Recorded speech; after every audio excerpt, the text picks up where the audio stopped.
से तुम पे काबिज है और जिन्होंने इस कौम की बेटी को बेचा, ये लोग जिन्होंने रात की तारीकी में नूर खान एयरबेस से कर्नल जोसेफ को बाहर भेजा, वो लोग जिन्होंने रेमंड डेविस को बाइज्जत तौर पे बरी किया, ऐसे तमाम लोग चाहे कहीं भी मौजूद है, ये हजारों नौजवानों का मजमा उन पे लानत भेजता है, लानत भेजता है, लानत भेजता है। मैं अक्सर ये बात कहता था, इनमें से हर एक का रोल है मेरे मुल्क को जलाने में।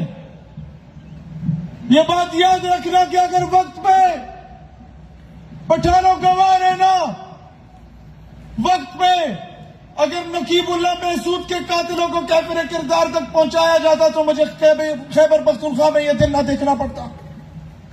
अगर वक्त में जब पहला ड्रोन अटैक फोटा पे गिरा, उसके अगले दिन ही नेटो की सप्लाई को रोक के उसके कंटेनर को जला दिया जाता तो दुनिया में बेगैरत न कहती। अगर वक्त में जिस दिन इंटरनेशनल कोर्ट में जाके कुलभूषण यादव का हिंदुस्तान ने स्टे ऑर्डर लिया, उसके अगले दिन एपीएस पेशावर के सामने उसे फांसी के फंदे पर लटका दिया जाता तो हम गैरतमंद कहलाते। अगर वक्त से खत्मे नबूवत के हल्फनामे में तरमीम करने वाले को कैफिर किरदार तक पहुंचाया जाता तो हमें फैजाबाद से 8 जनाजे ना उठाने पड़ते।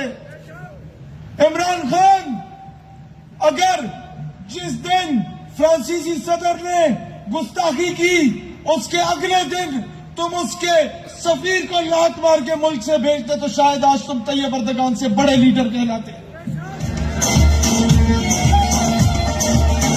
ये मुल्क, इसमें आज के बाद दोहरा मेयार नहीं चलेगा।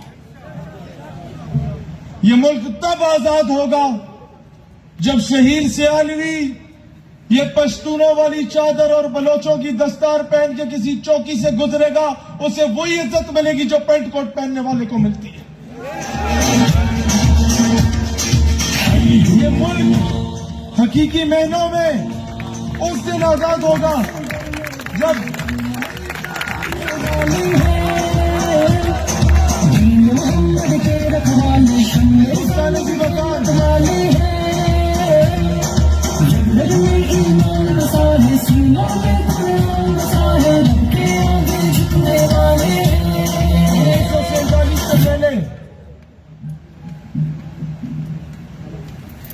(1920) की